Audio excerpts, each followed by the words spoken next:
Continuarmos esta festa do 9º encontro de casais, casamento artesanal. Graças a Deus que nesses dias, desde quarta-feira, estamos reunidos e o Senhor tem falado conosco, tem abençoado o seu povo. Pastor Joel Amâncio estará orando e, em seguida, Pastor Isaías prosseguirá administrando o trabalho. Pastor Rogério precisou fazer uma viagem e nós continuamos aqui servindo ao Senhor. Logo após a oração, o hino 456 da harpa cristã. Pastor Joel Amâncio.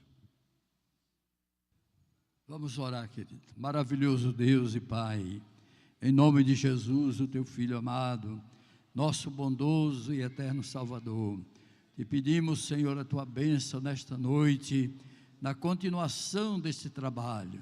Estende as tuas mãos, sede conosco, abençoa cada um dos teus filhos, aqueles que já chegaram, aqueles que estão a caminho, Senhor, traz debaixo da tua mão, guardando, livrando, defendendo de todos os males, todos os perigos. Ó Deus, fala conosco, continua com as tuas mãos estendidas, operando maravilhas. Senhor, nós te pedimos a tua bênção em nome, pelo amor do teu Filho, agora e para sempre. Amém.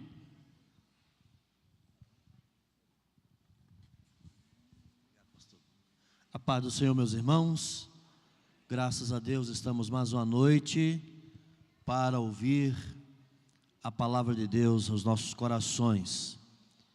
Quero convidar o pastor Silas, juntamente com a sua esposa, irmã Rosângela, está cantando o 456 da nossa harpa.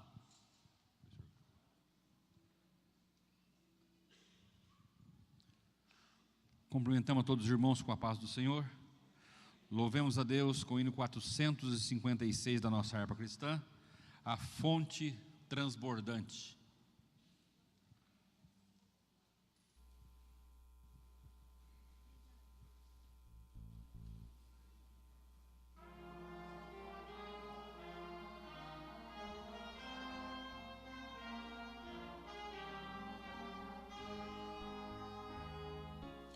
Oh, que fonte transbordante, mais profunda que o mar, é de Deus o amor imenso que Jesus me veio dar.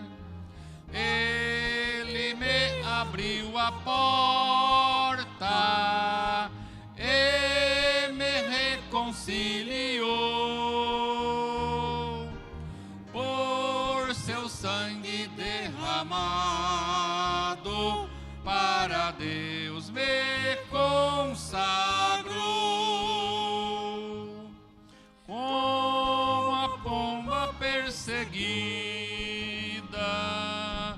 e cansada estava eu, mas Jesus jamais rejeita quem buscar abrigo seu.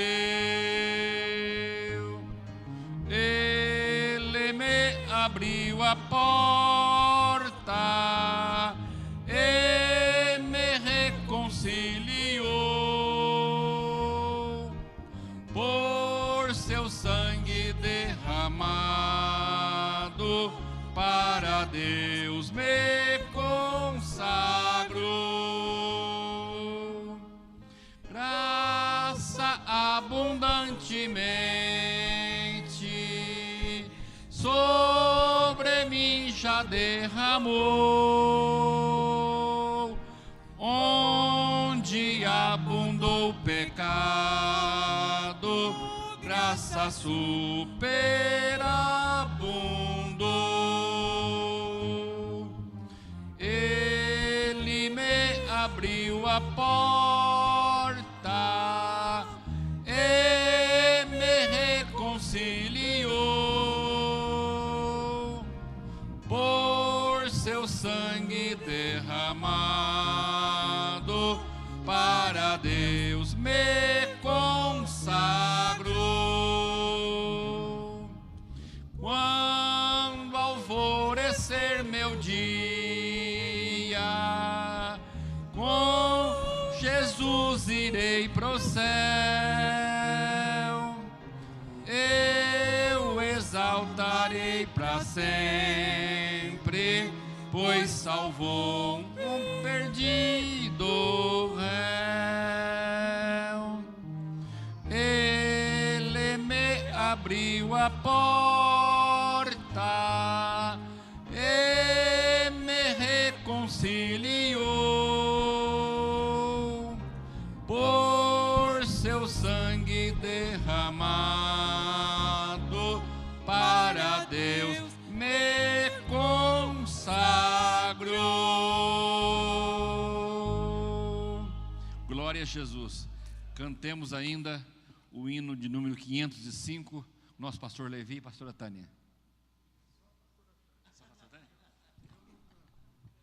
Que a doce paz do Senhor Jesus seja com todos, amém? Gostaria de convidar todas as irmãs do coral Marcas de Amor para sentarem ali à minha direita, onde sempre é o nosso lugar, que logo após esse hino estaremos cantando Entoarei louvores.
Os males e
Coral Marcas de Amor, por favor, vamos sentar ali.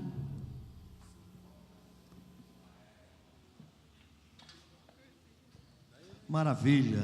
Meus irmãos, quero aqui informar aos irmãos que lá embaixo nós temos as irmãs cuidando das crianças, e crianças aí de 3 a 9 anos, pode descer lá, que tem lá também um culto para as crianças lá, né? Adoramos a Deus, vamos continuar adorando ao Senhor. Estamos neste terceiro dia de festa, de ensinamento, de enriquecimento para a nossa casa, para a nossa vida. Quero convidar nesse instante o pastor Roberto Cardoso para nos trazer aqui uma palavra concernente à oferta, e logo após o coral Marcas de Amor, com este lindo coral cantando ao Senhor Jesus, adorando ao Senhor, enquanto os nossos diáconos retiram, recolhem os dízimos e as ofertas da casa do Senhor, enquanto o nosso coral estiver adorando a Jesus. Pastor Roberto Cardoso.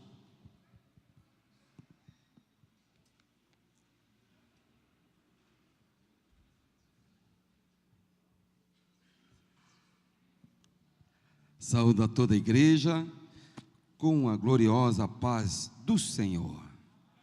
Estamos alegres, felizes, satisfeitos, estamos na presença do Senhor, estamos na casa do Senhor, nesta casa de oração, e também aprendendo como melhorar o nosso relacionamento, a nossa convivência em nossos lares, em nossa casa. Graças a Deus. Mas o momento é de ofertarmos ao Senhor, dedicarmos ao Senhor. Faz parte do nosso culto a nossa oferta, o nosso dízimo, nossa oferta alçada e o nosso voto também.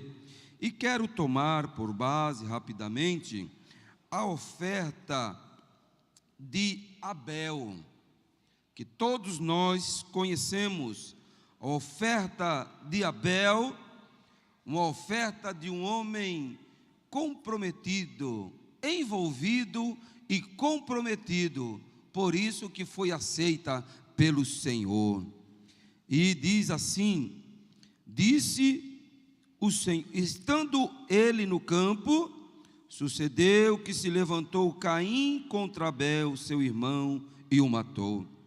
E disse o Senhor a Caim: onde está Abel, teu irmão? Ele respondeu: não sei. Acaso sou eu o tutor do meu irmão? Sabemos muito bem, irmãos, que este evento, este episódio bíblico, diz respeito a Caim ter afrontado, confrontado e matado o seu irmão, exatamente por conta da oferta que fora aceita pelo Senhor, a oferta de Abel, a oferta dada com a alma, ofertada, oferecida com a alma, com compromisso, com amor à causa e à obra do Senhor. E este exemplo, ele serve para nós hoje. O compromisso, o comprometimento, o envolvimento que nós temos com a causa do Senhor Jesus. Esse momento é muito especial, esse momento é muito singular, muito importante na vida do crente que entende, do homem que entende. Eu sou envolvido e comprometido com esta obra, com esta igreja, com este ministério. Por isso que eu oferto com alegria, sem nenhuma necessidade. Não temos necessidade de ofertar, temos alegria no ofertar na casa do Senhor. Quero convidar a igreja, todos nós, coloquemos-nos em pé para estarmos agradecendo por todos aqueles que bondosamente estão honrando aquilo que o Senhor nos dá, nos entrega, confia em nossas mãos para nós administrarmos, e hoje nós trazemos esta oferta para consagrar ao Senhor. Bendito Deus e eterno Pai, estamos apresentando a Ti estes irmãos, esses corações, esses ofertantes na Tua casa, que bondosamente, com alegria, estamos consagrando, Senhor, a Ti, a nossa oferta, a nossa dedicação, nosso dízimo, oferta alçada, o voto, consagrando a Ti. Ó Senhor, continua abençoando o Teu povo, pois é promessa Tua, é garantia Tua, Senhor, estar abençoando todos aqueles que têm compromisso com a Tua causa. Em nome do Senhor Jesus, Te louvamos, Te agradecendo. Amém, amém, Jesus, amém. Círculo de oração adorando ao Senhor.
Aleluia, graças a Deus.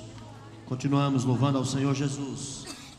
Reforçando aqui o aviso, lá embaixo nós temos as nossas irmãs, as tias que estão cuidando das nossas crianças. Então, as crianças aí de 3 a 9 anos, quiserem descer lá na parte posterior ali do templo, temos lá as nossas irmãs, as professoras das crianças, que também estão fazendo um culto lá, tá certo?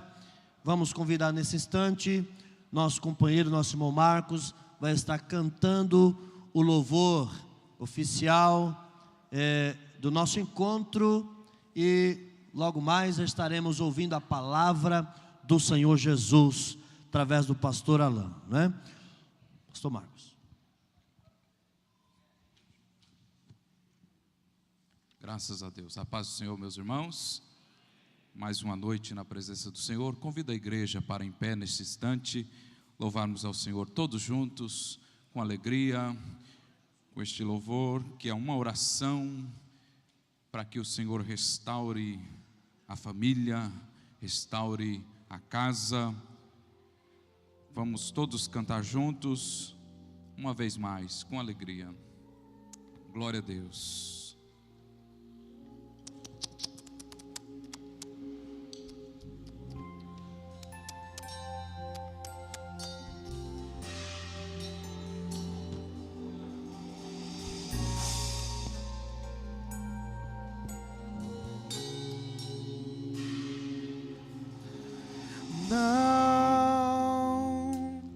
Não é tão fácil olhar e ver tudo aquilo que era honra em ruínas se tornou. Meu muro se desfez. Meu muro se desfez. Quero a restauração. Dá-me a ousadia que deixa Neemias de reconstruir o que em ruína está. Quero restaurar meus muros, restaura minha casa, restaura minha família, restaura a comunhão que se perdeu, restaura os sentimentos, restaura minha história, restaura minha vida, faz em mim o teu querer. Aleluia. Vamos cantar todos juntos lá do início.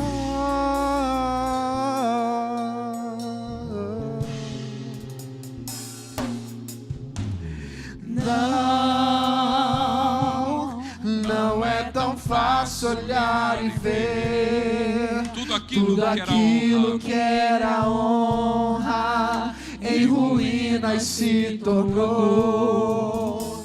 Meu muro se desfez, quero a restauração. Dá-me a ousadia que deixa Neemias de reconstruir o que em ruína está. Declara isso. Quero restaurar meus muros, restaura minha casa, restaura minha família, restaura a comunhão que se perdeu. Restaura os sentimentos. Restaura os sentimentos, restaura minha história, restaura minha vida, faz em mim o teu querer. Restaura minha casa, restaura minha família, restaura a comunhão que se perdeu, restaura os sentimentos, restaura minha história, restaura minha vida, faz em mim o teu querer, restaura minha casa. Quem pode levantar as suas mãos e fazer essa oração cantada? Restaura a comunhão que se perdeu, restaura o sentimento. Esta noite, Senhor, restaura a minha história, restaura a minha vida, faz em mim o teu querer. Quem pode repetir? Faz em mim o teu querer, Senhor. Faz em mim o teu querer, na minha casa, na minha vida, na minha história. Faz em mim o teu querer. Aleluia, glória a Deus. Pastor Wagner Cerqueira, orando ao Senhor para ouvirmos a palavra do Senhor Jesus. Paz do Senhor para a igreja. Antes de orarmos, irmãos, queria fazer a leitura aqui do nosso tema, juntamente com a igreja. Gênesis, capítulo de número 1, versos 27 e 28. Gênesis, primeiro livro da Bíblia, capítulo 1, versos 27 e 28. Amém? Diz assim a palavra do Senhor: E criou Deus o homem à sua imagem, a imagem de Deus o criou, macho e fêmea os criou. E Deus os abençoou, e Deus lhes disse: frutificai e multiplicai-vos, e enchei a terra, e sujeitai-a, e dominai sobre os peixes do mar, e sobre as aves do céu, e sobre todo o animal que se move sobre a terra. Amém? Eu queria ler com os irmãos o tema que foi escolhido para a nossa festa, que está ali à sua direita. Família criada pelas mãos de Deus, administrada pelo coração do homem. Amém? Vamos repetir juntos, irmãos, essa frase? Família criada pelas mãos de Deus, administrada pelo coração do homem. Mais uma vez, bem forte: família.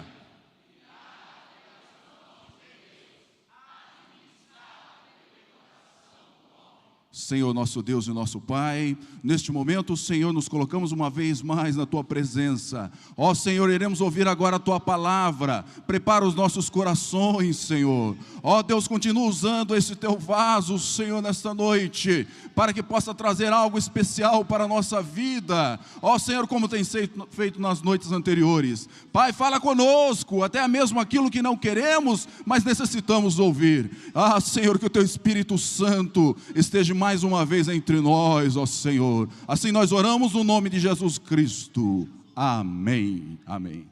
Pastor Ivan.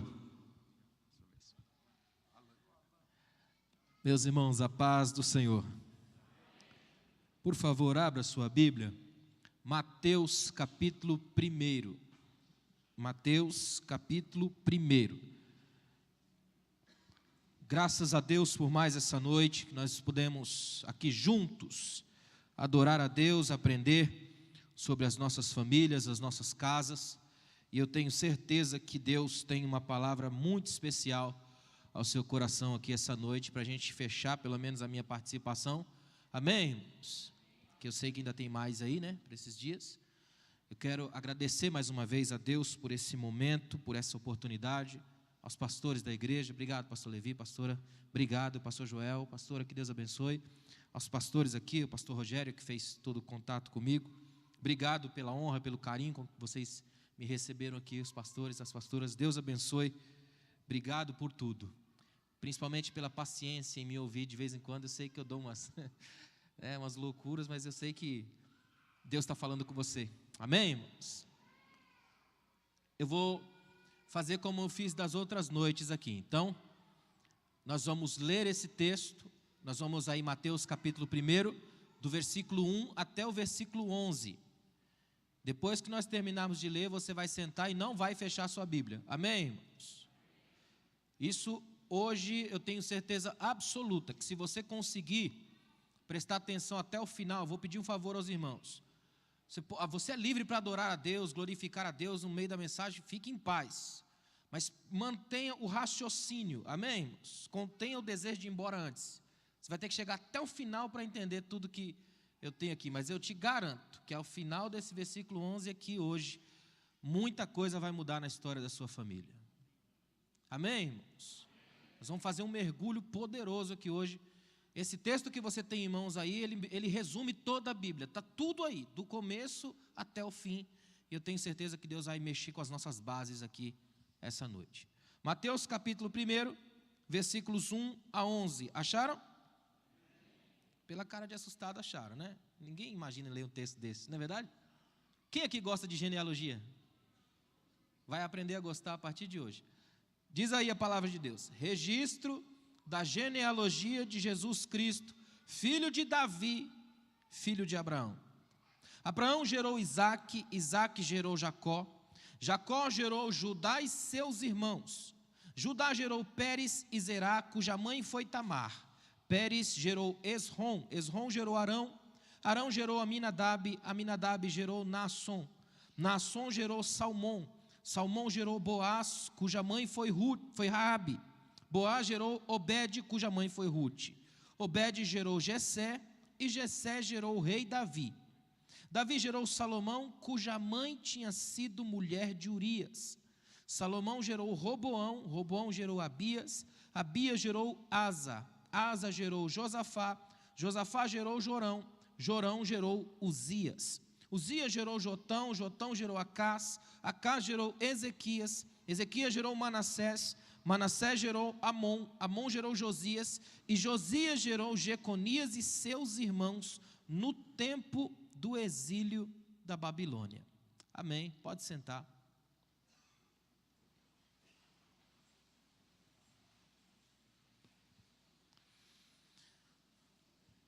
Dificilmente a gente pensa em ler genealogia nos dias comuns da nossa casa, não é verdade? Mais difícil ainda a gente imagina ler genealogia num culto público de igreja. Fica ainda mais difícil num evento de casais, não é verdade?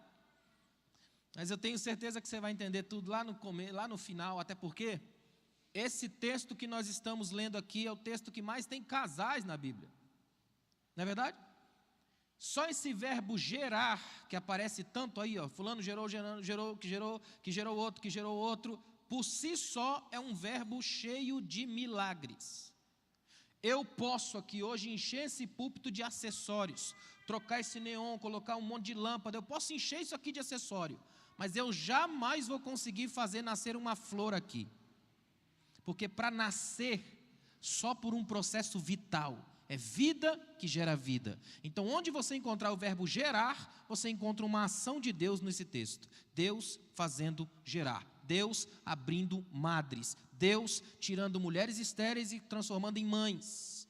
Então, esse texto aqui é um dos textos na Bíblia que mais contém milagre. Toda vez que você encontrar gerou, para e agradece a Deus. Não é bom? Eu estava lendo esses dias um texto e um escritor falou que numa igreja do interior tinha um pastor que ele estava assim, muito empolgado, porque no culto de domingo, o fazendeirão da cidade, rico, resolveu ir assistir o culto, e avisou para o pastor: eu vou assistir o culto aí na sua igreja domingo. E o pastor preocupado, porque justo nesse domingo não tinha ninguém assim especial para pregar, e acabou que de última hora pegou o irmão lá da igreja, um presbítero comum da igreja para pregar, e o presbítero disse que sentiu de Deus, justo naquele dia, de não pregar, apenas de ler toda essa genealogia de Jesus. Eu parei no 11, mas ele foi até o 17, 18. E quando ele terminou, ele fez o apelo, e quem vem para frente? Chorando, o fazendeiro rico. E o pastor disse: rapaz, você já foi em tantas igrejas, tantas vezes, ouviu tantas mensagens, como é que justo hoje que o homem nem pregou, só leu um nome, fulano gerou fulano, que gerou fulano, que gerou fulano, e o senhor vem para frente? Ele falou: porque eu sempre desconfiei desse Jesus de vocês. Quem é esse Jesus que aparece do nada, ninguém sabe quem ele é? Mas hoje eu sei quem ele é. Todos os nomes da família dele inteira apareceram aqui. Hoje eu aceito esse Jesus porque eu sei quem ele é. Genealogia é história. Presta atenção no que eu vou te dizer. Para o judeu, mentalidade judaica, toda vez que você quer estreitar laços de relacionamento, amizade com alguém, você procura saber a história pregressa, quem são as pessoas que o fizeram construir a história pessoal, a identidade pessoal. É por isso que Jesus chega para o gadareno, por exemplo, e pergunta: qual é o teu nome? Quando o judeu pergunta qual é o teu nome, não está perguntando simplesmente por uma entidade diabólica com nomes abrasileirados, como a gente coloca hoje.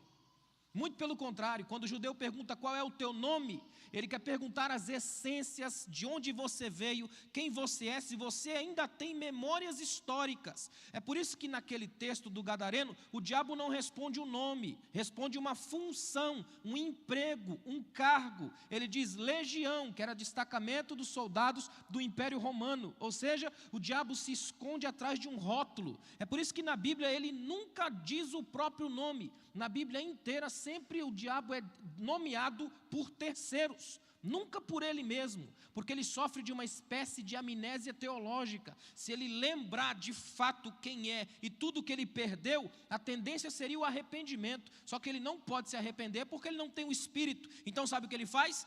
Deixa seu nome para trás e se esconde atrás dos cargos: príncipe das trevas, senhor das moscas, legião. Isso significa para mim e para você algo muito forte que eu tenho a te dizer aqui essa noite. Todas as vezes que o seu cargo, o seu título for melhor do que o seu nome para você, você se demoniza, vira um gadareno existencial. Acima de qualquer coisa, você não casou com o título do indivíduo, casou com a pessoa que ele é. Deu para entender? Isso é muito sério. Escuta bem o que eu vou dizer aqui essa noite. Deus se preocupa muito com a sua história. Não o que vai vir, mas o que já veio, o que você é hoje. O que você é aqui é resultado de todos os processos antigos. Deus conhece a sua história. Esses dias eu vi uma coisa na Bíblia que me encantou. Eu estava falando para líderes no Rio de Janeiro. Olha que tremendo. Deus chega para Moisés. Moisés, ele é criado, educado, alimentado no Egito.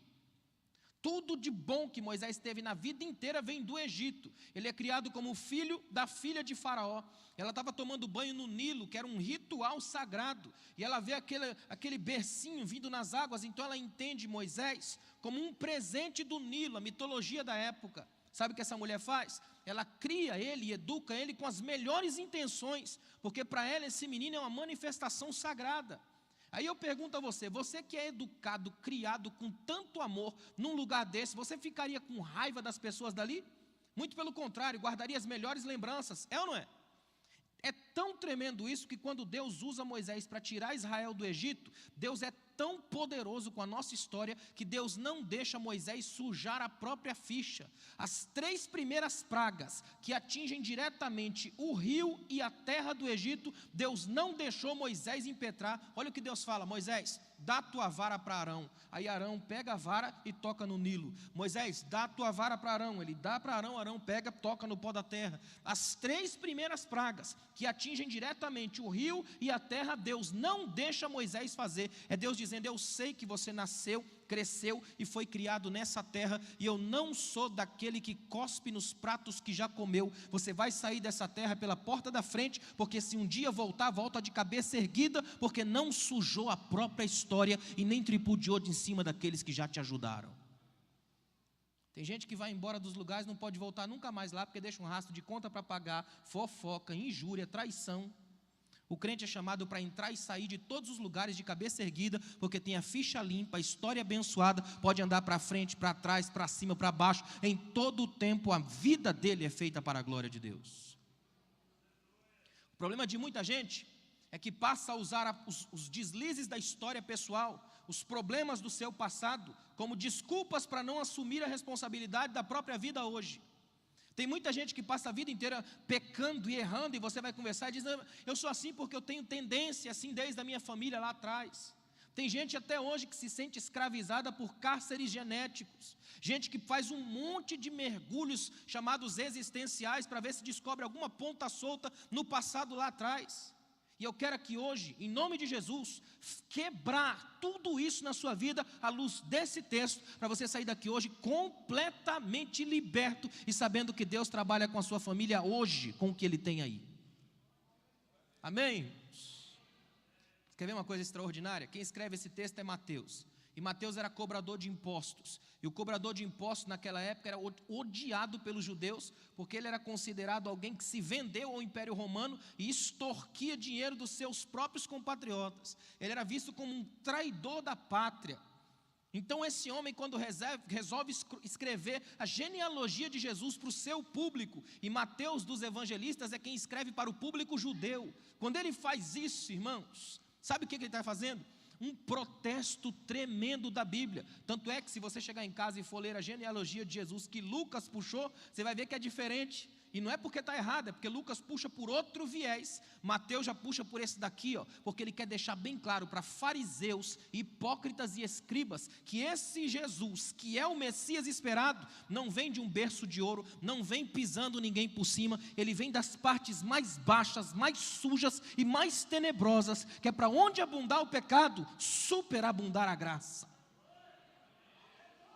Esse texto é extraordinário. Primeira frase aí, dá uma olhada, capítulo 1, versículo 1 diz assim, registro da genealogia de Jesus Cristo, filho de Davi. Faz uma pausa aí, olha para mim.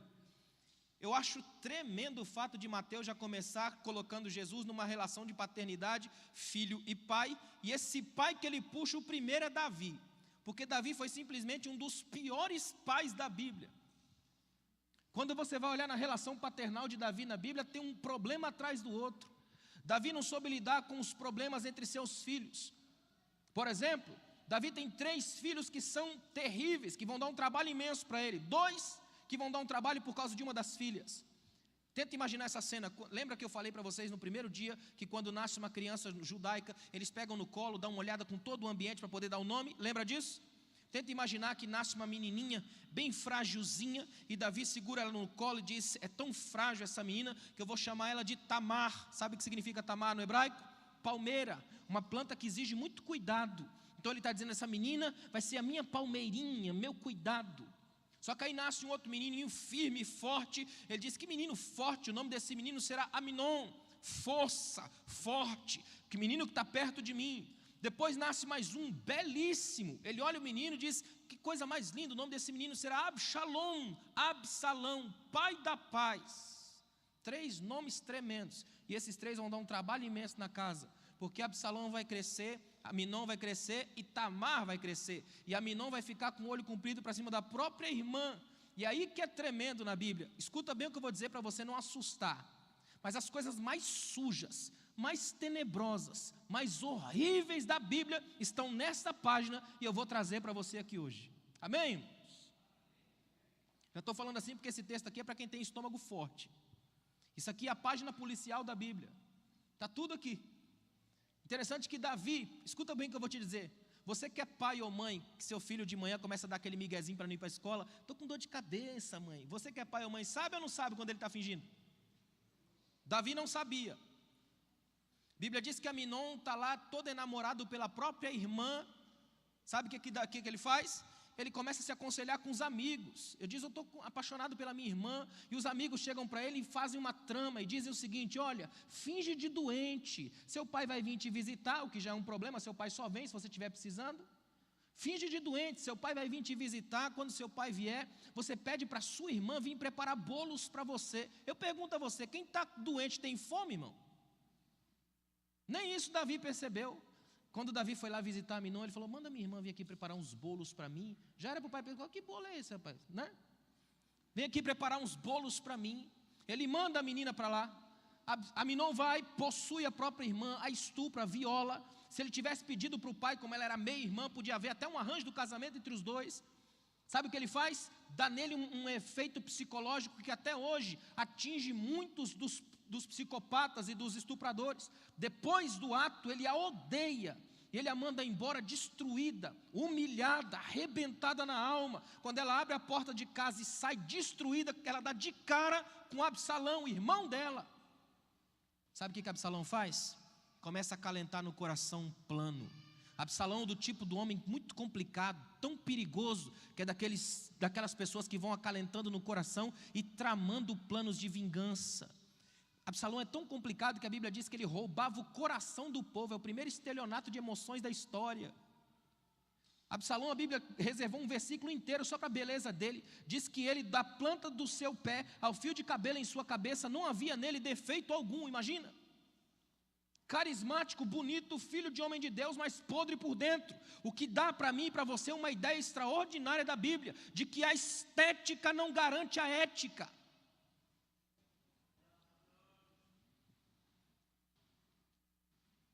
Sabe o que Absalão faz? Guarda no coração. Lá na frente, ele resolve fazer uma trama para matar o próprio irmão, e ele usa o culto, a religião. Ele diz para o pai: eu vou prestar um culto a Deus, manda meu irmão ir comigo. O pai dá uma relutada, mesmo assim ele vence o pai e leva o irmão. Chega lá, ele mata o irmão, o próprio irmão. Começa uma trama de morte, de crise. E cada um desses textos que você lê depois com calma na sua casa vão deflagrar todos os erros da paternidade de Davi. Davi não era um pai presente, não conhecia seus filhos, não estava próximo o suficiente deles, não soube lidar com os problemas dos filhos. Tanto é que quando Absalão mata seu irmão, ele não vai para casa. Ele foge, sabe para onde? Para a casa do seu avô, porque os avós têm uma coisa que os pais não têm: tempo. Ele fica depois, volta para Jerusalém, ele mora a 200 metros do palácio, 2 anos, e o pai não manda chamar. Davi não soube ser pai, foi um homem extraordinário, um homem segundo o coração de Deus, espetacular, mas não soube ser pai. Aí o que a Bíblia faz? Abre o registro da genealogia de Jesus, dizendo: filho de Davi, ponto. É a Bíblia dizendo para mim e para você que aqui, nesse ambiente, ninguém pode bancar o perfeito. O único que é perfeito aqui é Cristo. E Ele é perfeito porque veio quebrando a rede de imperfeições que vinha na própria história e na nossa. Aí a Bíblia faz uma coisa muito interessante, dá uma olhada aí, eu estou no versículo 1, aí ele vai do versículo 1 para o 2, numa gradação, onde ele diz assim, ó: filho de Abraão, Abraão gerou Isaac, Isaac gerou Jacó. Irmão, isso aqui parece letra de hino, de crente, né? Sabe aqueles crente que crente chama de crente? Você não canta aquelas músicas assim de Abraão, Isaac, Jacó, não é tremendo? São os ancestrais mais nobres dessa árvore genealógica de Jesus: Abraão, Isaac e Jacó. O problema é que esses 3 frutos da árvore de Jesus vêm podres. Se você olhar na história de Abraão, Isaac e Jacó, sabe o que você mais encontra? Um ciclo de mentira e idolatria interminável nas famílias. É gente passando o outro para trás, mentindo sobre a mulher. Tem mentira sobre mentira, tramóias, picaretagem, uma em cima da outra. Abraão, Isaac e Jacó. Eu não vim aqui essa noite falar das coisas bonitas desses personagens que existem e vocês sabem que estão. O que eu quero falar aqui hoje é bem diferente. São as coisas que existem na gente e a gente finge que não existem. Então projeta só o que é bom. Essa noite aqui é uma noite para Deus libertar a gente, começando pelo arrancar das máscaras.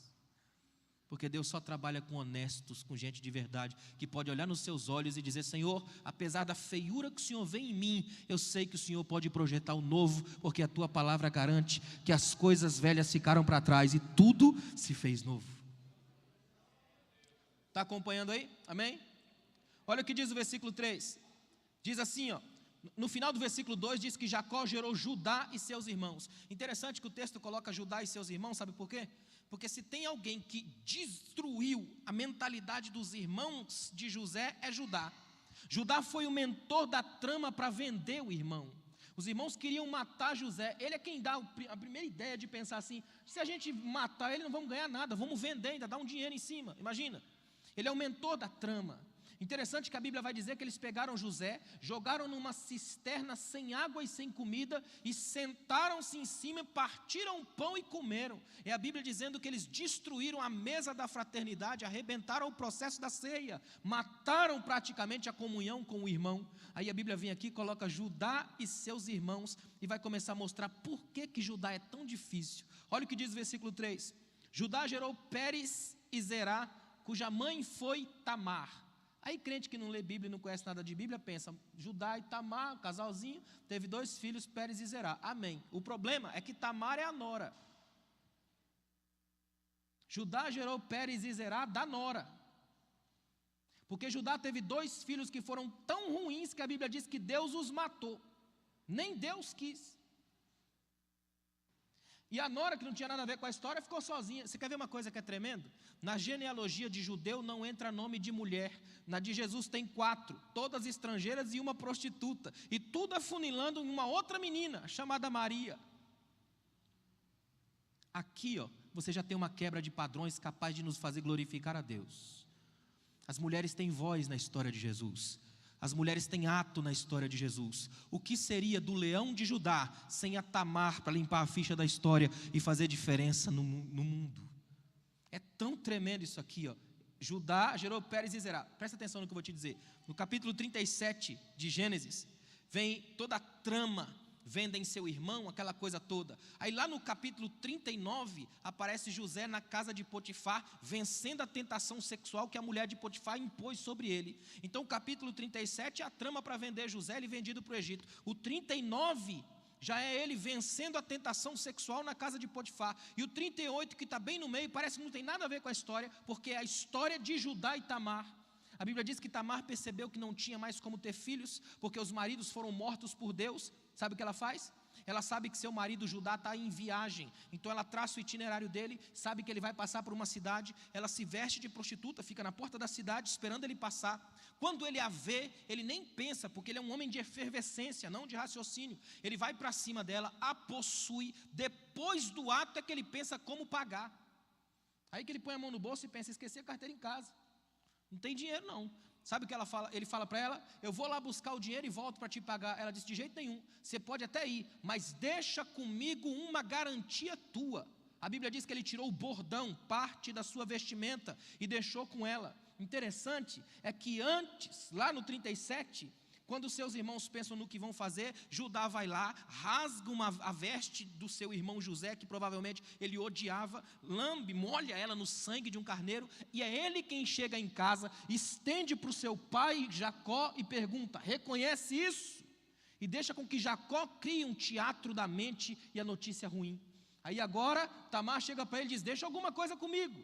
Ele deixa o seu bordão e ela vai embora. Interessante que depois, quando ele volta na cidade procurando aquela mulher, ninguém sabe onde ela está, porque ninguém nunca viu, até porque ela não estava lá.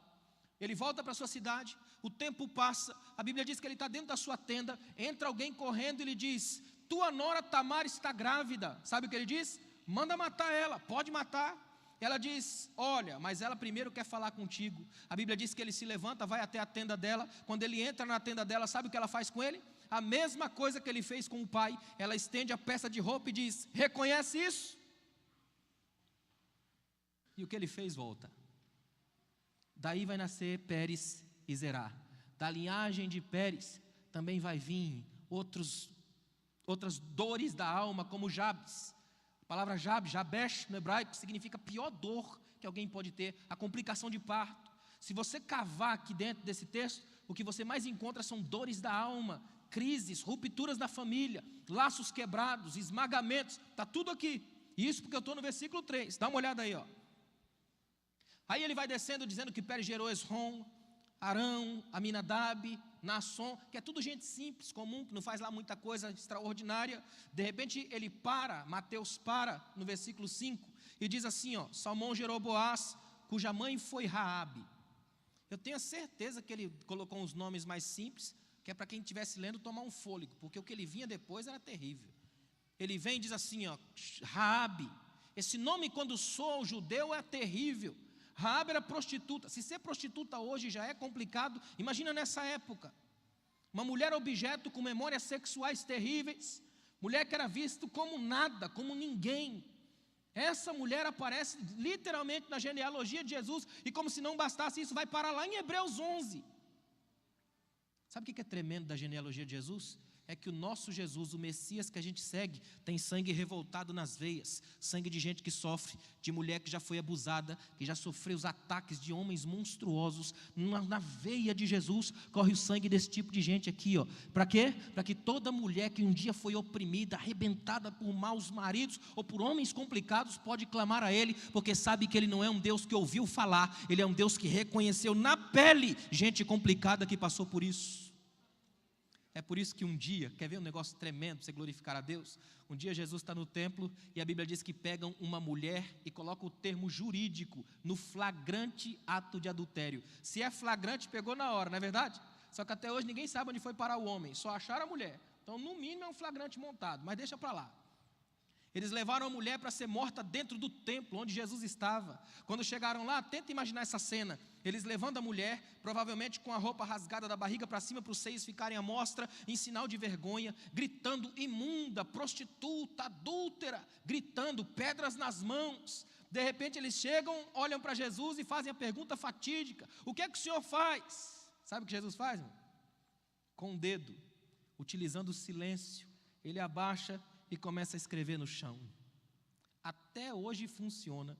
Até hoje tem gente olhando para baixo, tentando saber o que foi que Jesus escreveu. Já lançaram livros, filmes, peça teatral, tese de doutorado. O povo se mata discutindo o que foi que Jesus escreveu. E quanto mais a gente olha para baixo tentando ler o que ele escreveu, menos a gente olha para a mulher. Ele libertou a mulher dos olhares de todo mundo e deixou bem claro que ele já teve uma prostituta na linhagem dele. Ele sabe mulheres que sofrem, ele sabe libertar o aflito que vem até ele.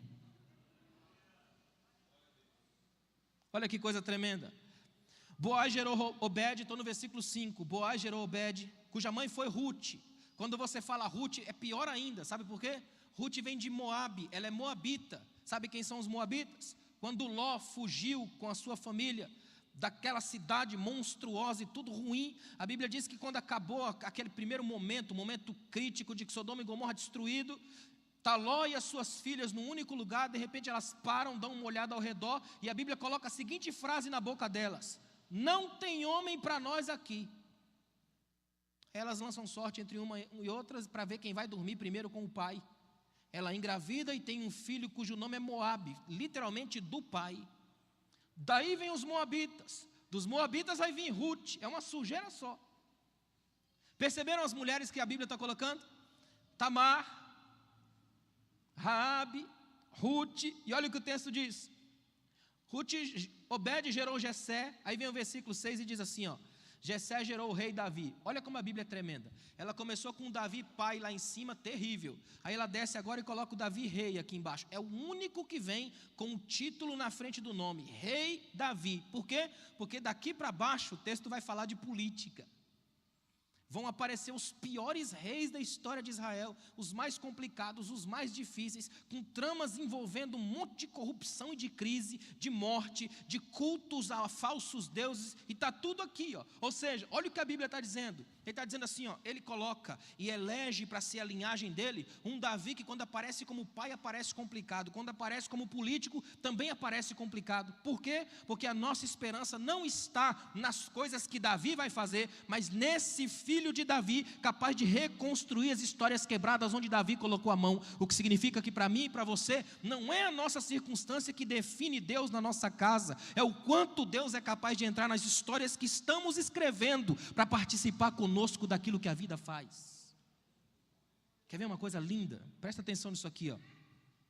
O versículo 6 diz assim, ó: Davi gerou Salomão, cuja mãe tinha sido mulher de Urias. Deixa eu fazer um parênteses aqui, ó. Esse é um texto tão tremendo da Bíblia, que é um texto que tem o assassinado, o assassino, o motivo do crime e tudo às claras aqui, ó. A Bíblia fez questão de colocar o nome do assassinado, Urias. Isso aqui é quase um registro policial, não é verdade? O texto diz que Salomão, aí coloca uma vírgula e põe da que fora mulher de Urias. Faz questão de citar Batseba no contexto, mas sem citar o nome dela. É interessante isso. É o jeito da Bíblia de honrar essa mulher que permaneceu ao lado de Davi, sem sujar o nome dela, fazendo questão de deixar bem claro que o Deus entendeu que o problema todo era Davi. Presta atenção no que eu vou te dizer. A Bíblia diz que um dia os reis estavam na guerra e Davi numa tarde se levantou do seu leito. Os reis em guerra, de tarde Davi dormindo. Fala a verdade, presta, irmão, o homem dormindo de tarde, todo mundo trabalhando, lutando e o homem dormindo de tarde. Aí Davi se levantou do seu leito de tarde sem ter o que fazer, e quem não tem o que fazer também não tem onde colocar os olhos, e quando não tem onde colocar os olhos, coloca na mulher dos outros. Pode observar. A Bíblia diz que Davi está dando uma volta pelo terraço do palácio de tarde. Sabe quando você levanta de tarde que o corpo está todo quebrado? Davi levanta assim. Aí a Bíblia diz que ele dá aquela volta no palácio, de repente ele olha Batseba tomando banho. E eu já vi mulheres defender Davi, só que a vítima não é Davi, é Batseba. Davi é quem está no lugar errado e na hora errada. Ele deveria estar na guerra, não estava. Ele deveria estar em casa, não estava. Ela estava na casa dela, tomando banho no horário dela. O invasor é ele, hashtag, somos todos Batseba. A vítima é ela, irmãos, não é ele. Só que a nossa leitura machista da igreja coloca Davi como acima e a mulher como ninguém. Aí ele fica todo empolgado, porque olha para mim, sexualmente falando, o homem é estimulado pela visão.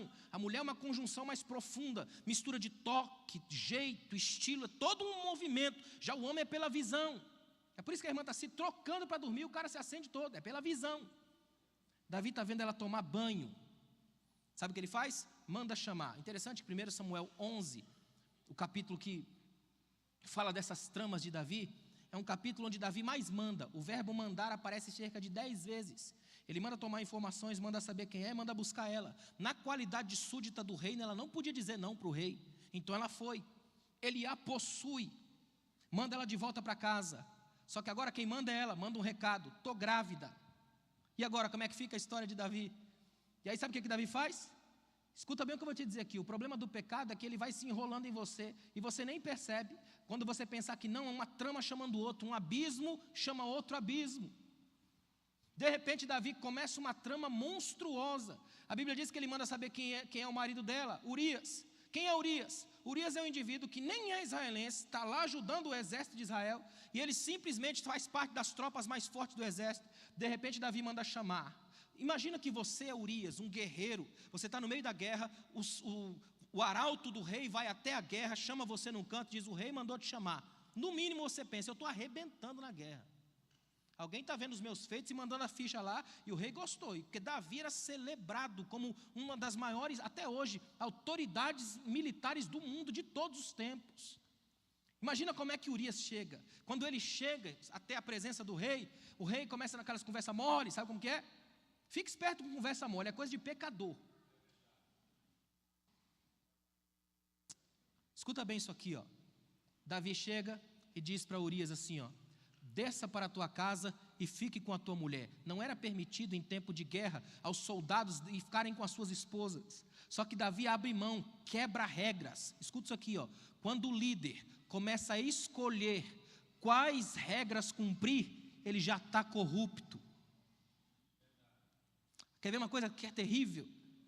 A Bíblia diz que ele manda Urias descer. Presta atenção nisso aqui, ó. Olha a mentalidade de Davi. Todo Israel sabe que eu mandei chamar Urias. Todo Israel também sabe que eu deixei Urias descer para sua casa. Então, quando a barriga dessa mulher começar a crescer, todo Israel vai ligar os pontos e vai dizer: Deus abençoou a mulher, porque nosso rei é tremendo. Nosso rei mandou o rapaz vir de lá, permitiu descer com a sua mulher. Aí Deus foi tão tremendo que abençoou, abriu a madre e a moça está grávida. Que rei tremendo que nós temos. Davi só não pensou numa coisa: e se o menino nascesse ruivo? Não é? Aí a Bíblia diz que Urias, no caminho da presença do rei até a sua casa, ele raciocinou: Israel está em guerra. O que significa isso? A arca ia na frente, e a arca é o símbolo da presença de Deus. Olha o que Urias raciocinou: Deus está lá na guerra, eu não posso simplesmente descer e ficar com a minha mulher, dar prazer a mim, enquanto Israel está na guerra e Deus está lá. Ele para e não vai para sua casa. Aí sabe o que aparece? A figura sinistra do fofoqueiro.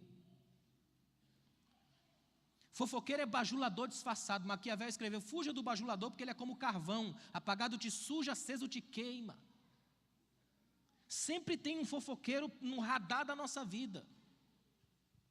Quer ver uma coisa? A Bíblia diz que o fofoqueiro chegou para Davi e falou: ó rei, eu vi que Urias não desceu, não obedeceu a tua ordem, não ficou com a mulher dele. Sabe o que Davi fez? Mandou chamar Urias no outro dia. Urias foi e Davi tentou vencer Urias com um jogo muito mais sinistro. A Bíblia diz que ele embebedou Urias, deixou bêbado.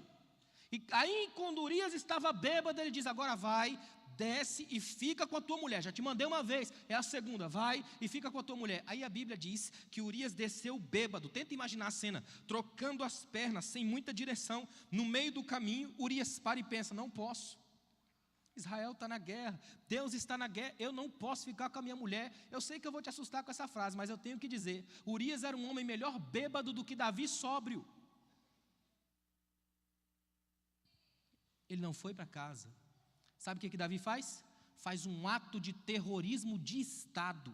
Davi pega uma carta e escreve ao seu general: estou mandando de volta Urias, coloque ele no melhor da batalha, ou seja, promoção, ele vai ser tropa de elite. Quando ele estiver no mais alto grau da batalha, afastem-se para que ele seja ferido e morra. Agora imagina essa cena, ele enrola aquele rolo, sela com o seu selo real e entrega na mão de Urias. Irmão, Urias seria capaz de morrer por aquela mensagem, porque nesse momento ele se sente privilegiado, não sabendo o conteúdo, de ser o arauto que vai entregar uma mensagem do rei ao seu general. Ele está pensando em alguma estratégia de guerra. Tenta imaginar essa cena, o general pega aquela carta, abre, dá aquela lida e aquela olhada para Urias, sabe?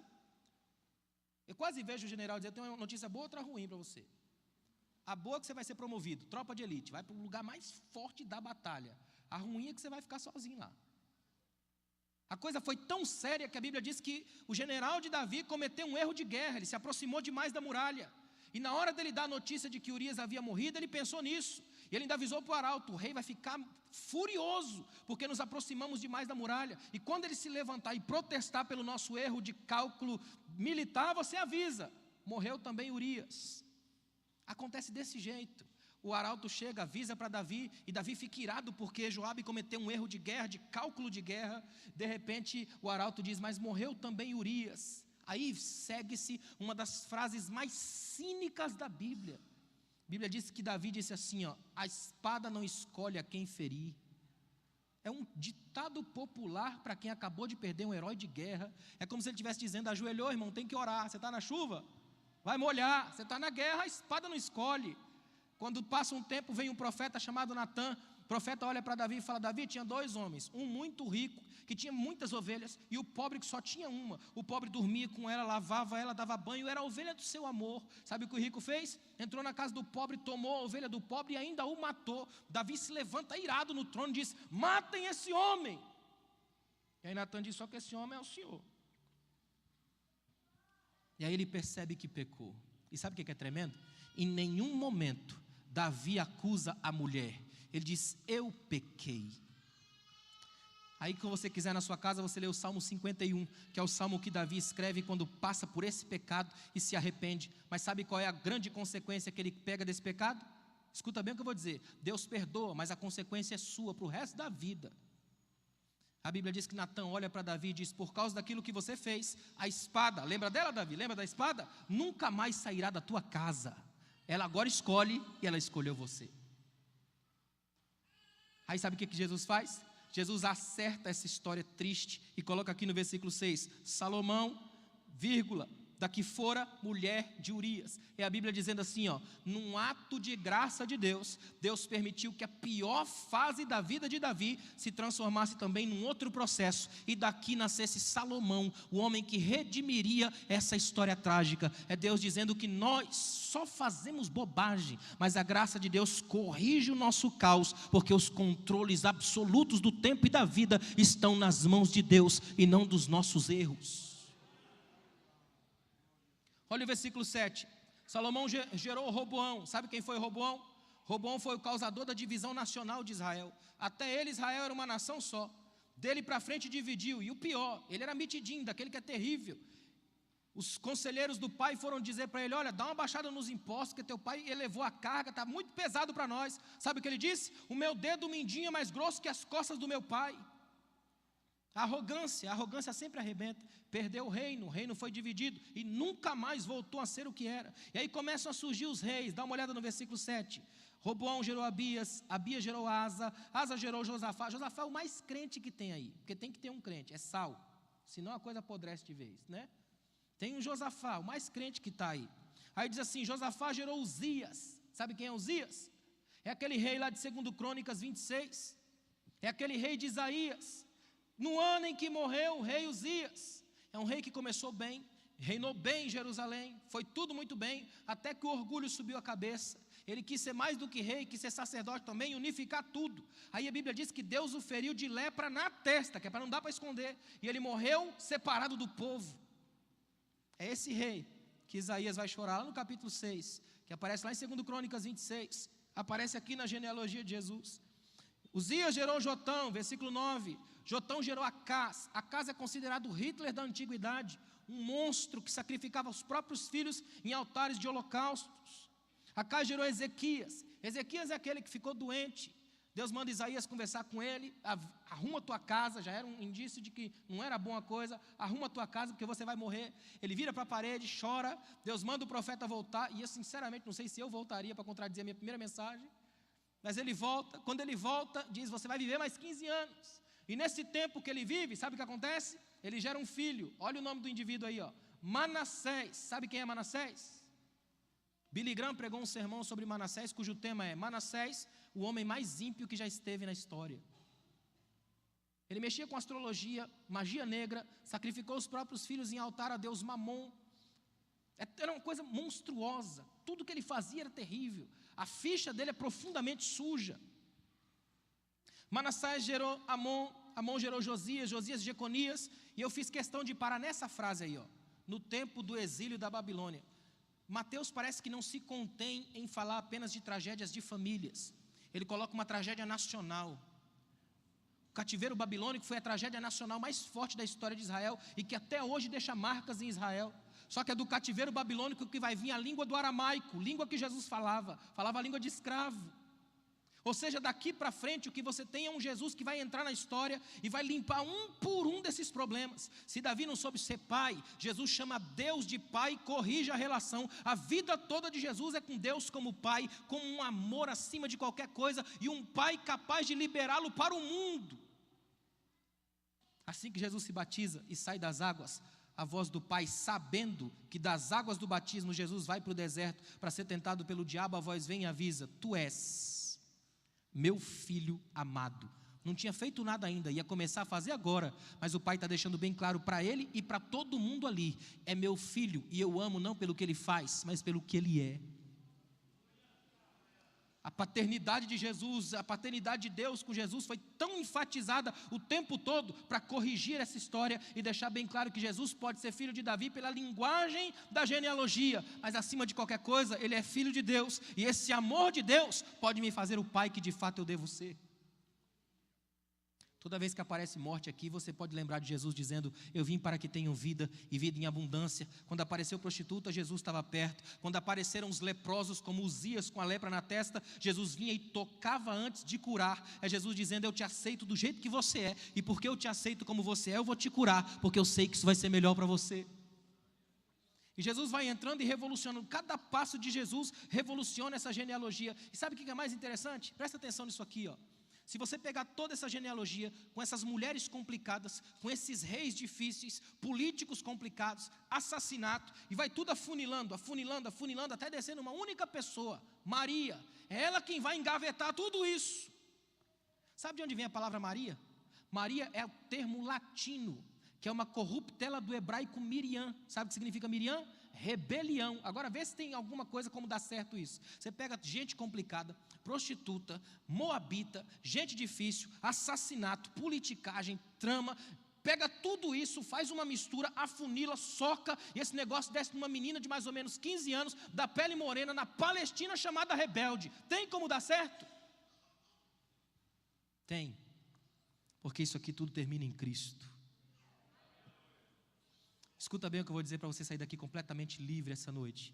Para quem está em Cristo, não existe maldição hereditária, porque Jesus quebrou tudo no alto da cruz, e a minha família pode ser livre, nele a nossa família pode ser uma bênção, nele seu casamento pode começar de novo, nele a sua filha, seu filho podem ser libertos de qualquer maldição.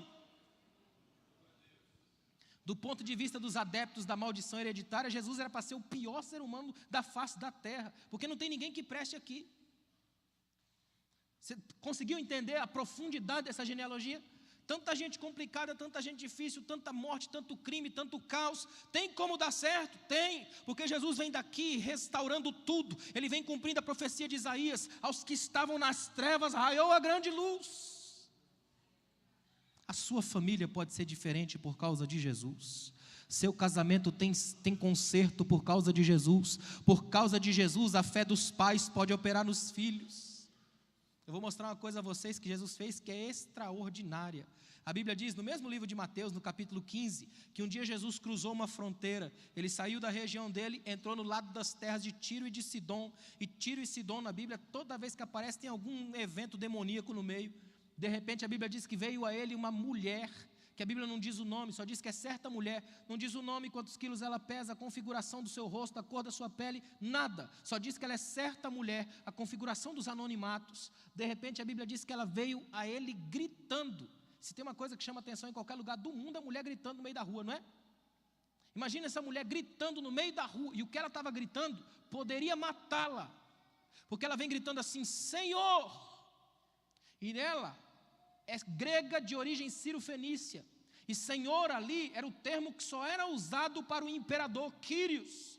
Havia uma lei no Império Romano que proibia qualquer pessoa de ser chamada de imperador no meio da rua, e a mulher vem chamando um rapaz da Palestina de Quírios, no meio da rua, e ela diz, Senhor, se 3 pessoas dessem queixa dela por causa disso, ela era levada a um tribunal romano, e se fosse condenada, sabe qual era a punição? Morte de cruz, por revolução, insurreição contra o Império Romano, colocar alguém que não é César como imperador no meio da rua. Olha para mim, se você quiser uma mudança na sua casa, comece pela cruz. Quando você assume a cruz na sua família, as coisas mudam dentro da sua casa. A Bíblia diz que essa mulher vem gritando, Senhor, ó a segunda frase, filho de Davi, a genealogia. Percebeu que os oprimidos da Bíblia chamam ele por aqui? Filho de Davi, tem compaixão de mim. Essa mulher era grega, de origem sírio-fenícia, portanto não era judaica. Se ela chega chamando Jesus de filho de Davi, é porque ela fez pesquisa, e na pesquisa dela descobriu que Jesus vem de parentes como esses, ancestrais complicados, gente difícil. Então ela entendeu, se ele teve gente tão complicada na vida dele, ele vai me ouvir, porque só quem já esteve embaixo sabe valorizar quem está lá, só quem já passou fome valoriza isso. Aí ela vem gritando, Senhor, filho de Davi, tem misericórdia de mim. Aí ela faz uma vírgula e diz assim, ó, a minha filha, no grego, menininha, a minha menininha está horrivelmente endemoniada. Interessante, se ela dissesse só endemoniada já era terrível, mas ela faz questão de colocar menininha horrivelmente endemoniada. Ela sabe que Jesus é um Deus do coração mole, mexeu com criança, mexeu com ele. Ele foi capaz de parar de pregar para segurar a criança no colo. Imagina se ele não gostava. Eu pergunto aos irmãos, criança gosta de adulto chato? Elas amavam Jesus, elas rodeavam ele. Significa que ele também gostava delas. O que é tremendo, para ser pastor, eu não preciso ser o monstro que assusta as crianças. Jesus, Senhor, filho de Davi, tem compaixão de mim. A minha menina está endemoniada. Aí sabe o que os discípulos fazem? Os discípulos entram na história e tentam ser uma força que pega Jesus só para si, que tenta abocanhar Jesus dentro de um sistema religioso asfixiante. Eles olham para a mulher, nem perguntam assim, ó, a tua casa é longe daqui, se Jesus mandar um de nós resolve o problema? Nada. Quantos anos tem a tua filha? Nada. Eles só dizem assim, ó, Senhor, manda essa mulher embora. Eu fico muito preocupado quando eu vejo um embrutecimento da sensibilidade das igrejas. Minha mãe até hoje mora aqui na zona sul de São Paulo, ela contou de um menino da região, da rua dela lá, que os traficantes mataram o menino com 14 tiros, e quando uma irmã da igreja soube, sabe o que ela disse? Bem feito, quem mandou não procurar Jesus? É esse tipo de embrutecimento monstruoso, anti-Deus, que ainda entra nas nossas igrejas. Isso não vem de hoje, vem dos discípulos. Manda essa mulher embora. E olha que tremendo, porque ela vem gritando atrás de nós. Na cultura judaica, o mestre quando entra numa cidade, ele vai na frente, os discípulos do mestre atrás e a multidão ao redor. É por isso que Jesus está sempre no meio da multidão. Olha onde essa mulher entrou, atrás do grupo, e começou a gritar. Então o grupo começou a pensar, Senhor, manda ela embora que ela vai queimar o filme da gente. O povo vai começar a dizer que nosso grupo é eclético, já aceita mulher e estrangeira, manda ela embora. Eu lembro que um dia eu preguei numa igreja, eu falei sobre a minha pastora, e aí um irmão falou para mim, eu não aceito pastora, porque no grupo de Jesus não tinha nenhuma mulher. Eu falei, então nem eu, nem o senhor também podia entrar, porque lá não tinha brasileiro, né? Se é por categoria, a gente está fora. Se Jesus pedisse a opinião da igreja para colocar a gente no céu, o céu estava vazio, porque nem a gente entrava. Aí a mulher vem gritando no meio da rua, os discípulos não ouvem. A Bíblia diz que Jesus não lhe respondeu palavra, ele fez silêncio. Aí sabe o que a mulher fez? Ela não veio mais gritando. A Bíblia diz que ela veio de joelhos, prostrou-se, adorou e pela segunda vez disse, Senhor, e aí mudou, ajuda-me. Ela está pedindo para a filha, mas ela pede para ela entender um padrão bíblico tremendo. Se você quiser que Deus ache você, sai do centro. Quando você ora por alguém, Deus acha você. Aí Jesus olha para ela e diz assim, ó, eu fui enviado apenas às ovelhas perdidas de Israel. Metade das pessoas que eu conheço hoje desistiriam aqui. A mulher não. Ela entende o seguinte: não interessa se o Senhor foi enviado para lá, o Senhor não está lá, o Senhor está aqui e eu moro aqui, portanto ninguém me impede de chegar até o Senhor, porque o Senhor está aqui e eu não vou perder a chance de te ver aqui. Aí sabe o que Jesus faz? Jesus olha e diz para ela assim, ó: não é certo tirar o pão dos filhos e lançá-lo aos cachorrinhos. E o que tem de gente que tenta arrumar isso e dar um jeito de dizer que era cachorrinho de madame, aquela coisa toda, e não é. Cultura judaica tem um problema sério com cachorro. O que Jesus está fazendo é o mais extraordinário teste de fé da história. Ele está dizendo: deixa eu ver se essa mulher veio até mim, me chamando de Senhor, apenas num palavreado religioso, ou se essa mulher de fato entende que eu posso ser o dono dela. Porque se eu sou o dono dela, eu faço o que eu quiser, falo como quiser e na hora que eu quiser. Tanto é que a mulher responde sim, e pela terceira vez ela vai dizer: Senhor, mas até os cachorrinhos comem das migalhas que caem da mesa dos seus donos. Olha o que ela está dizendo: eu entendi, Senhor. Entendi que o Senhor é grande e eu sou pequena. Então vamos fazer o seguinte: o Senhor propõe a relação que eu entro. Se o Senhor é pai, eu sou filha. Se o Senhor é patrão, eu sou escrava. Se o Senhor é o maior, eu sou a menor. Se o Senhor é dono, eu sou cachorro. Não tem problema. Fala que eu faço. Quer ver uma coisa? É impossível migalha sem pão. Pão sem migalha você consegue. Se você comprar um pão amanhã, deixar guardado na sua casa, ele endurece, mas você não tem migalha.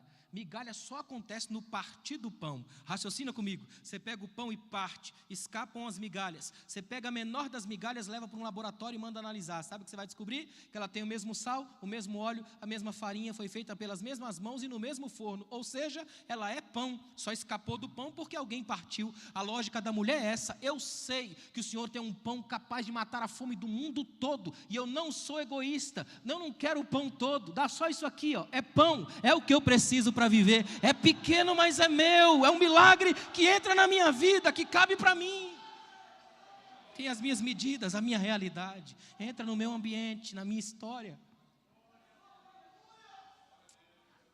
Irmãos, Jesus é extraordinário. Aí Jesus olha para a mulher e diz: mulher, já não é mais certa mulher, é mulher, a tua fé te salvou, grande a tua fé. Olha o que Jesus está dizendo: eu quero que você entenda, mulher, que você conseguiu fazer algo que nem os discípulos ainda conseguiram, entender que a nossa grande fé não é gigante, ela é pequena o suficiente para mexer com o Pai. Aí ele diz assim, ó: olha para mim, lembra que eu falei no primeiro dia que Jesus é um Deus de delicadeza, ele saiu do túmulo e deixou os lençóis dobrados, lembra disso? Jesus faz a mesma coisa com essa mulher. Ele sabe que ela é uma mãe com o coração sofrido porque a filha está endemoniada. Ele se recusa a usar o linguajar da religião. Jesus não olha para ela e fala assim, ó: nesse exato momento a tua menina foi desencapetada, despossuída, exorcizada, liberta, nada disso. Olha o que ele diz: mulher, nesse momento a tua menina foi curada. Para você que é mãe, não é muito mais fácil, mas até mais consolador você ouvir assim, ó: a sua menina foi curada. Olha o Jesus dizendo para ela: sabe aquela doença? Saiu. É um Deus de delicadeza dizendo: você é mãe e eu sei que seu coração está dolorido. Esquece o negócio de inferno, demônio, essa coisa assusta. Aquela doença eu já curei, eu sarei. Médico dos médicos, a seu dispor, as feridas foram curadas. É Jesus dizendo: eu já tive gente doente na minha história e eu libertei. É Jesus dizendo que a fé dos pais pode operar nos filhos, que a fé da mãe pode libertar a filha, que a fé da esposa pode tocar o marido, que a fé do marido pode tocar a esposa, porque esse Jesus é o Deus dos relacionamentos familiares. A revelação maior de Jesus na Bíblia se dá por famílias destruídas. Aí Hebreus 13:8 vai dizer que Ele é o mesmo ontem, hoje e eternamente, o que significa que até hoje Ele ainda está nas tramas esquisitas das nossas casas. Jesus está dizendo hoje que Ele sabe do passado duro da sua família, que Ele sabe dos problemas que já teve na sua casa, de gente que já foi prostituta na sua história, de gente que já ficou louco na sua história, de gente que já deu escândalo na sua rua, de gente que, se você puxar a ficha, tenta esconder. Jesus conhece a sua família antes de você nascer. E Ele está aqui essa noite para te libertar, para dizer para você hoje que a sua família pode ser uma bênção a partir de hoje, porque a graça de Deus se há manifestada, trazendo salvação a todos os homens, e nós podemos, nele, reescrever a história das nossas casas. Jesus te chamou aqui hoje para que o seu casamento seja uma bênção, não pelo aquilo que as pessoas do passado fizeram, mas por aquilo que você hoje pode ser nele. Essa é a grande revolução desse texto. Jesus restaura todas as coisas. Ele é o Senhor que fortalece os laços quebrados. Quer ver uma coisa que é lindo? Chega no final da vida de Jesus. Jesus está no alto da cruz. Ele olha para baixo e faz questão de restaurar uma família. Ele olha para a mãe e diz: mulher, eis aí o teu filho, filho, eis aí a tua mãe. E a Bíblia diz: naquele instante ela foi recebida na casa dele e tudo ficou em paz. Ou seja, Jesus está no alto da cruz e está preocupado em unir laços familiares embaixo dela. Até hoje, se a sua casa estiver na cruz, os laços familiares são reatados, porque a cruz restaura a situação da sua família e da sua casa. Fica de pé, por favor.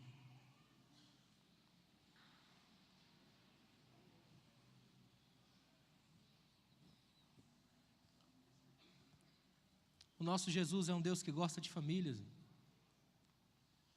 Todas as relações dele são relações familiares. É tão extraordinário isso.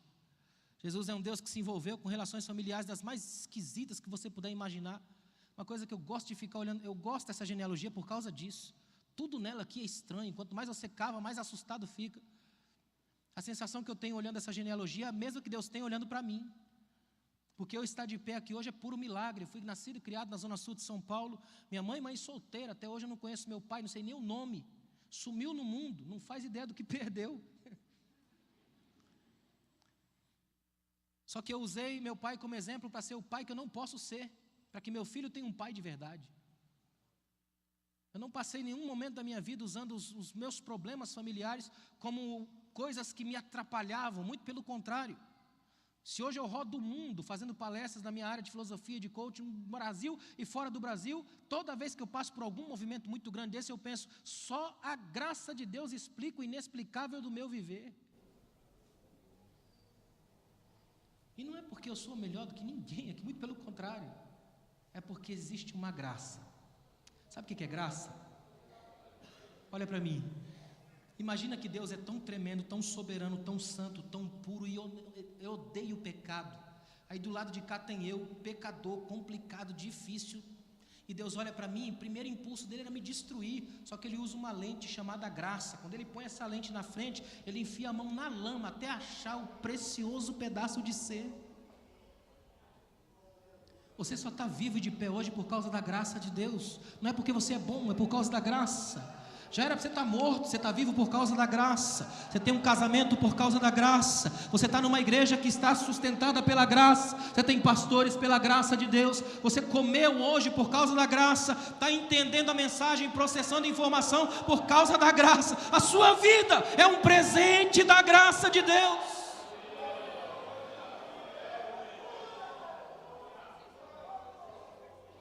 Eu queria que você nesse momento agradecesse a Deus pela graça. Agradeça a Jesus por você ter sido atingido pela graça. Agradeça a Jesus porque a sua vida é um presente da graça de Deus. Pela graça sois salvos. Isso não vem de vós, é dom de Deus.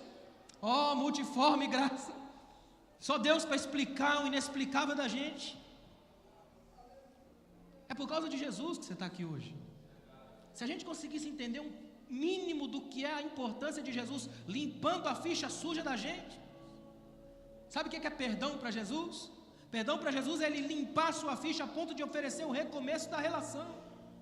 É ele dizer: eu sei que a ficha está suja, mas eu permito que você escreva de novo.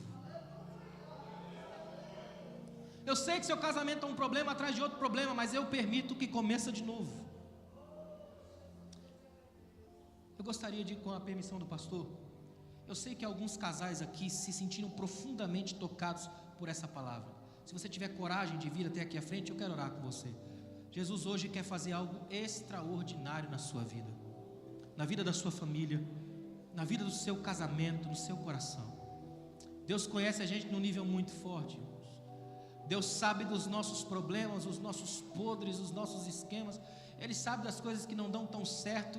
E o pior, às vezes a gente não tem nem nada tão sujo, tão complicado, mas a pior das poeiras da vida chama-se rotina. O tempo vai passando, o amor vai se desfacelando, o culto vai ficando sem graça, a vida vai entrando numa zona cinzenta, morta, a mira fica baixa, curta. Aí você tem que correr e gritar: Senhor, filho de Davi, tem compaixão de mim. Esses dias eu vi um negócio na Bíblia tremendo, pastor. Eu falei numa igreja lá em Anápolis. A Bíblia diz que veio uma mulher do fluxo de sangue e em casa ela pensou: eu vou até ele, toco nele e serei curada. Ou seja, a mulher já tem postura neopentecostal na Bíblia. Imagina, eu vou lá na igreja, pego meu milagre e saio pela primeira porta. Não quero nem relacionamento com ele. Basta eu pegar meu milagre e vazar. Só que ela foi encontrar Jesus pelas costas. A Bíblia diz que quando ela tocou, ele começou a procurar para ver quem era. Ele é um Deus que não admite que você pegue e saia. Tem que abraçar, tem que olhar no rosto, tem que ter relacionamento. Tanto que a mulher não é curada quando ela toca. A Bíblia diz que quando ela tocou, ela sentiu. Sentimento não é certeza. Aliviada. E alívio não é cura. Ela só é curada quando ela assume, prostra. E a Bíblia diz que ela contou toda a verdade. Quem sabe ela não está sofrendo no corpo por causa de pecados ocultos na alma. Então ela vai e conta toda a verdade prostrada diante de Jesus. Jesus diz: filha. É a primeira mulher na Bíblia que ele chama de filha. Relacionamento. Vai em paz, vai para casa, porque a tua fé te salvou. Salvação primeiro, cura depois. Aí ele diz: agora vai para casa e ser curada do teu mal. Agora sim, porque agora você é minha filha, está salva, tem relacionamento, está com a alma curada e pode voltar em paz. Sabe o que é lindo? Essa mulher na Bíblia, ela estava sangrando. E na cultura judaica, uma mulher sangrando, se ela tocasse numa coisa, a coisa ficava imunda pela mesma imundície dela. Jesus está no meio da multidão e a mulher tem que entrar até o meio da multidão. É possível entrar no meio de uma multidão sem tocar em ninguém? Imagina que ela toca no primeiro homem aqui, então pela lei esse homem está imundo pela mesma imundície dela, e esse homem vai afastar e vai tocar em outro que também fica imundo, e o outro que também fica imundo, e o outro também. A mulher chegou sujando todo mundo. Só que o grande milagre da vida dela nem é Jesus curar do sangue. Isso é tão fácil para Jesus que quando ela toca, o sangue já estanca. O tremendo é ela poder voltar para casa limpando tudo que sujou, porque cada um que ela toca agora está limpo, porque ela está limpa pela graça de Jesus. É isso que Jesus está fazendo com a gente aqui agora. Trouxe a gente para a gente poder voltar para casa limpando tudo que já sujou na vida. Feche os seus olhos. Fechar os olhos é um exercício de mergulho para dentro. É dizer: Senhor, eu estou completamente entregue, estou nas sombras aqui, eu não vejo nada. A Bíblia diz que quando Deus apareceu para Isaías no templo, o templo ficou cheio de fumaça. Quando Deus está presente, você não sabe para onde vai. Ele assume o controle até da geografia, dos deslocamentos da casa. Então Deus está dizendo para mim e para você aqui hoje de um modo muito simples: eu trouxe você aqui hoje porque eu conheço sua vida, sei quem você é desde o ventre da sua mãe, eu conheço tudo sobre você, eu sei por que você parou de cantar, por que não prega mais, eu conheço sua vida, eu sei quem você é, você não é um susto para mim. Ele é seu Pai de amor, e nessa oração você vai se sentir abraçado pelo seu Pai. Você vai se sentir abraçada pelo Pai. Você não é pastor, presbítero, missionário. Você é o menino que Deus ama, o filho do coração do Pai, a filha amada do Pai. Ele te ama num nível que você não consegue projetar a quantidade de amor. Santo Agostinho escreveu que o amor de Deus é maior do que o melhor amor das melhores mães e dos melhores pais de todo o mundo num único coração, porque Ele ama todos os seres humanos como que só existisse um para Ele amar. Obrigado, Jesus. Senhor, acima de tudo, obrigado pela Tua graça derramada aqui essa noite. Pai, é palpável a Tua graça aqui hoje. Senhor, obrigado, Pai, porque a Tua palavra, quando pregada, ela rompe barreiras da alma. Senhor, só o Senhor sabe o que trouxe cada uma dessas pessoas aqui à frente. E também aqueles que queriam tanto vir, mas não tiveram coragem de sair dali. Só o Senhor sabe o que já aconteceu, o que pode acontecer. Mas hoje, Senhor, a Tua palavra aqui nos ajuda a escrever uma nova história.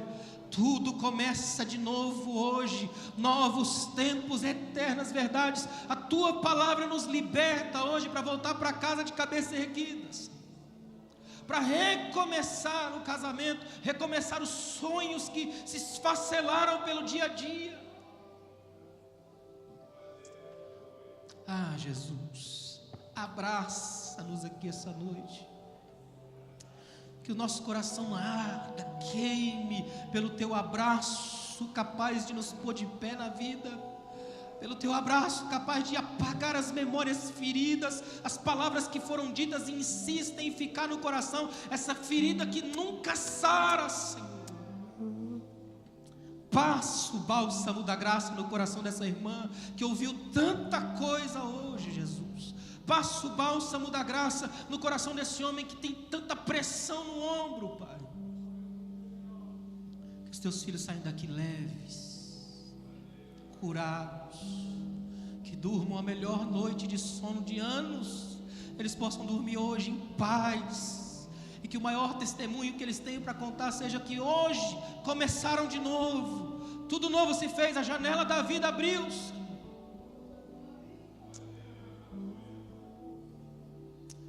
Seja engrandecido e adorado aqui, Pai. Seja adorado aqui essa noite, Pai. Em nome de Jesus. Em nome de Jesus. Que Deus te abençoe. Que você volte para sua casa tranquilo. Interessante que Jesus disse mais vezes na Bíblia: vai para sua casa do que siga-me. Se tem uma coisa que eu acho que Jesus acha linda é ver o crente voltar para casa feliz. Vai para casa feliz hoje. Tudo novo começa hoje. Vocês creem? Que Deus te abençoe. No final ainda tem alguns livros ali, só um pouquinho, se você puder, fecha lá para mim. Amém? Obrigado, gente. Deus abençoe. Obrigado, pastor. A minha família, debaixo da graça, guardada nas asas de quem a criou. Bem-aventurado eu sou por ter meu lar na presença do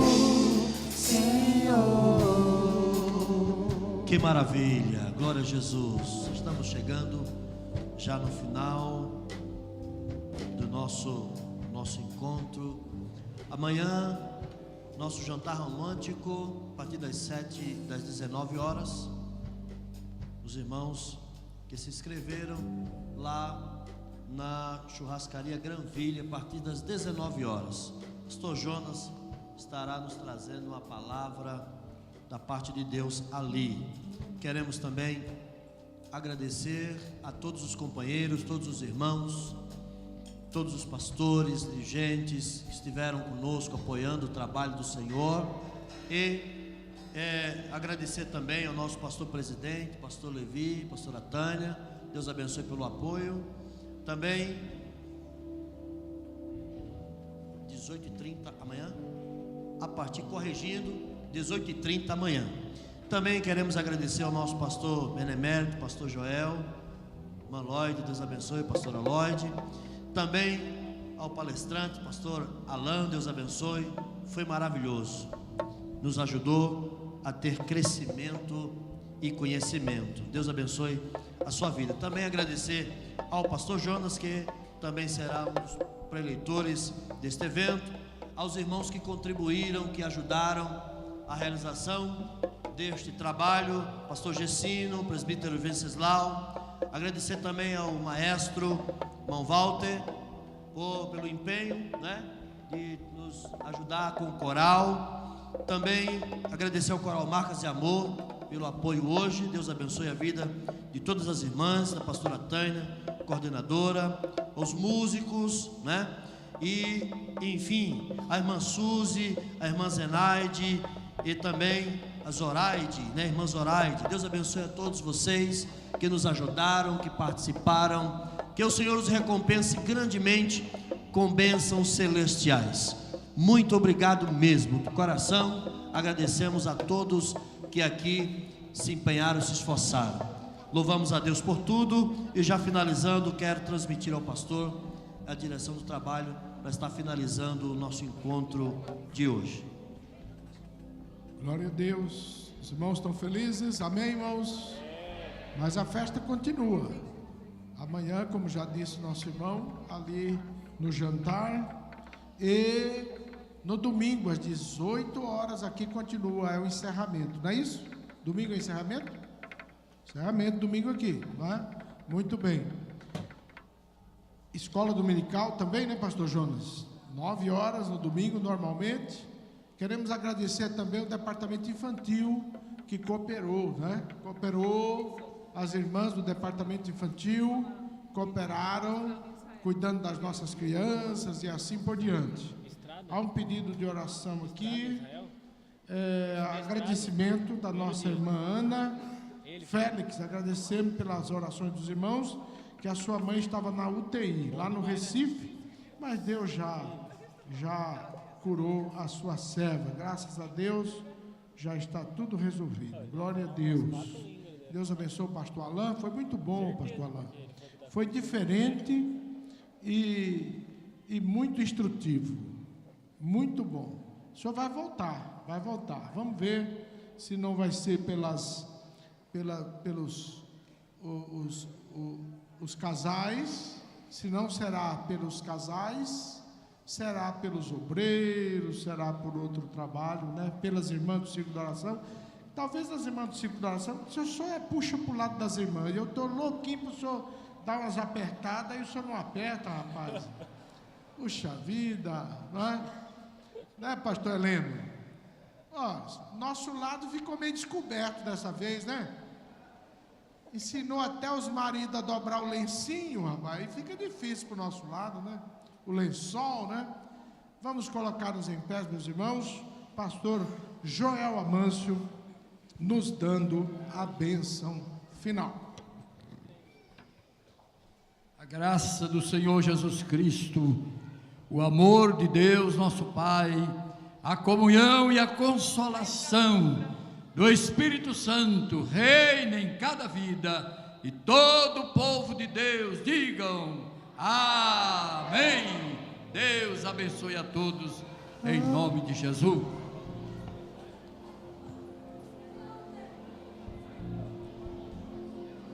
Eu tenho um Deus que me faz viver o sonho.